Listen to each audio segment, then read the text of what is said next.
The MLB playoffs have officially arrived, and the time for the Phillies to carve their World Series path is here. Expectations are high, and we have plenty of news to break down leading into the matchup before the Phillies and Dodgers officially take the field. I do want to tie up some loose ends for this matchup, as well as talk about the three keys that I believe are in place for why this Phillies team is going to win this series and could win the World Series. I do not believe it is a hyperbole to think that the winner of this series is the clear-cut favorite for winning the entire World Series there, which is why the stakes are so high. And while I understand the disappointment that this is the opening round matchup here, this team has to go through the lion's den here. That they have to be ready to be thrown into the fire, and that's exactly what we're going to see take place. So yes, it is Phillies versus Dodgers for the first time in the playoffs since 2009.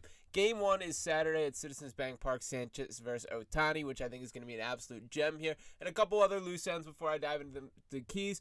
Some updates from the Dodgers manager, Dave Roberts, here, that they have no plans to use Shohei Ohtani on short rest or in relief in this series. Tyler Glass now will likely be available in relief in Game 1, which is worth noting there, and likely be their Game 4 starter. Blake Snell will start Game 2, who's also pretty disgusting. Yoshibo Yamamoto will start Game 3, who had an incredible wild card matchup there. Clayton Kershaw will be available out of the bullpen, and then Will Smith is uncertain to start games as catcher. So the latest news that we have as it pertains to the Dodgers there, but as we know right here on Phillies Digest, that we are much more focused on the Phillies directly. And it's been my belief all year, and still feel cemented in this, that if the Phillies play their best baseball, they can beat anyone that's in front of them. They just have to find a way to make sure that they do that. Now, a couple more updates that I did want to pop on here before we dive into the keys to the matchup here. For starters, we do have the stats that I did want to pull up. Shout out to our guy Luke Arcani, who's going to be all over the coverage of these playoffs. Make sure you're tuning into his work on Crossing Broad as well as on Twitter there. He's going to be broadcasting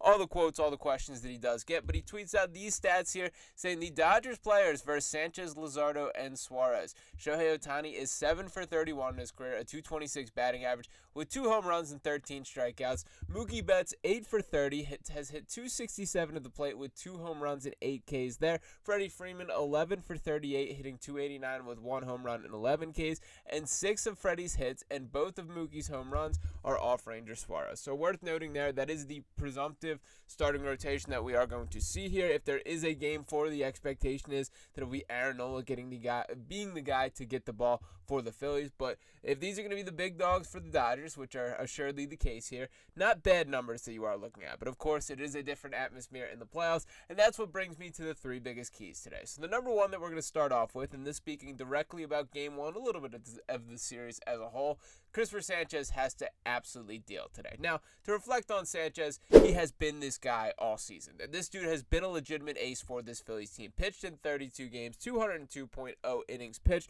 allowed just 12 home runs, 212 strikeouts in the year to 171 hits allowed.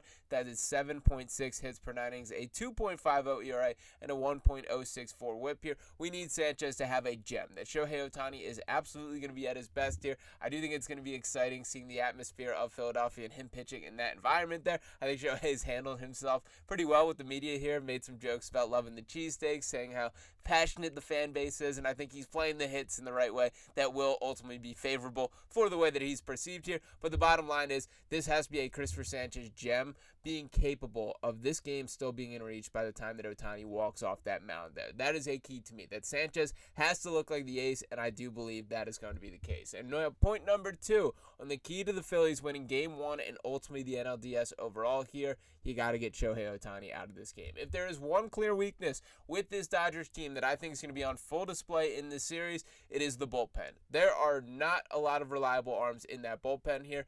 The key is to get to them as early as possible. A guy like Ohtani, I think, plays to that favor because I think Los Angeles is still going to be cautious in their approach. That we know this guy has battled some elbow and issues and injuries that he has fought back from, that he has not thrown a lot of games this season, and they've been pretty limited. Let's not forget the last time that he faced off against this Phillies team directly. He threw 5 no-hit innings. Looked incredible.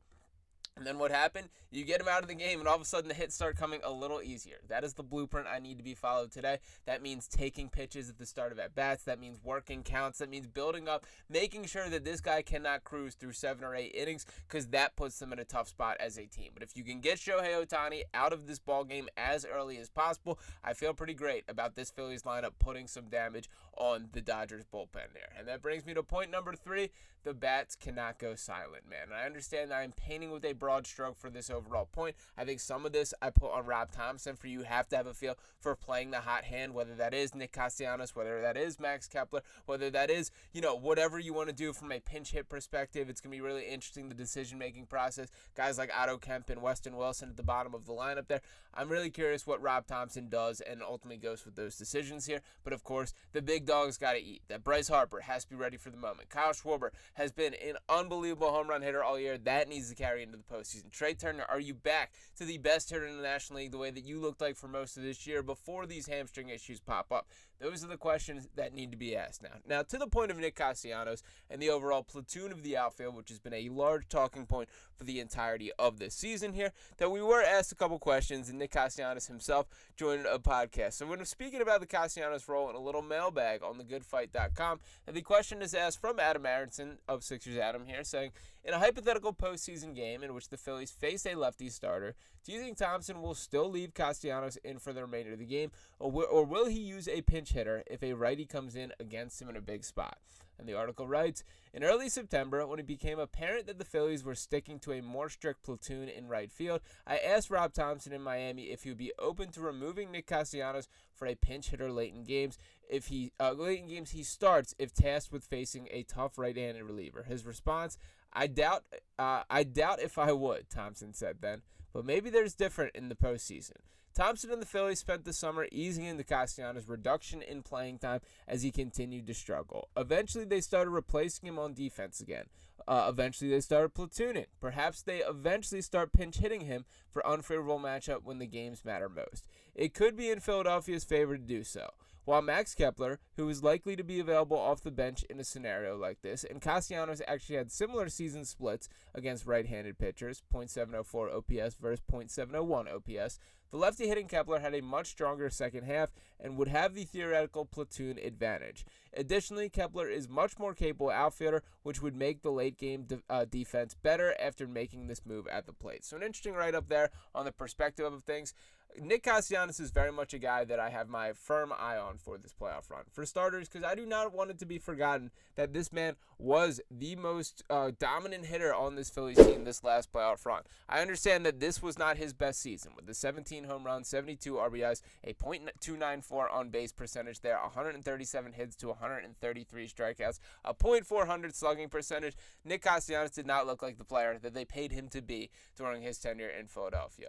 But it can all change with one good playoff run, and I do think, to Cassie's credit, he's a guy that keeps getting up, keeps fighting, even as he has kicked down a little bit, and had a couple fire quotes to come up in the process here, as he was asked about the concept of the Mets missing the playoffs after, of course, the Juan Soto signing, and what Cassie said, am I surprised? I don't know, because baseball is very hard. Not talking shit or anything, but usually when an acquisition like that is made, a team does get better than they did in the past. And he was also said, when asked about the celebrations in the locker room there, said he hasn't hit Garrett Stubbs' beer bong yet, but he'll do anything that's in the clubhouse if the Phillies win the whole thing, which I do love that energy across this team here. And I did also want to add Kyle Schwarber making some media rounds as the Phillies are, of course, climbing to the mainstream of the sports world for the time being here. On the Pat McAfee show, he was asked about playing in Philadelphia, and this first quote tweeted out by Devin Caney I like here, saying, quote, whoa, this place is an animal box right now. These people are going wild, of Kyle Schwarber speaking about his experience at an Eagles game, but really he went on to romanticize the entire Philadelphia fan base playing in Citizens Bank Park, and my biggest takeaway from that was, this does not sound like a man that's even considering leaving Philadelphia. I understand that money talks, and we'll see what happens at the end of the offseason. Those are discussions that will be tabled until this playoff run does go down, but I think Kyle Schwarber is going to be around for the long run, and I did love hearing the way that he was kind of speaking in that interview. But nonetheless, we have a baseball game to win today, so the playoffs are off to the races. Cannot wait to see what goes down on the field, and I want to hear your guys' predictions right here below. I'm going to do my best to pop back on, have a post-game reaction here, clocking in early, recording this about 7 a.m. Got a 12-hour 8 to 8 shift that I got to work in the job world right now, luckily right here on Fox Sports the radio, so you can catch me on air at 11 to 1. There will be a lot going down today. I'm hoping to get home, get a little post-game reaction as well, but nonetheless, appreciate you guys for popping on and listening. I want your score prediction in the comments. As always, appreciate each and one of you guys for tuning in. Make sure you're smashing that subscribe button if you have not already. Drop a like on this video. I'll be back talking to you next time right here on Phillies Digest. Peace.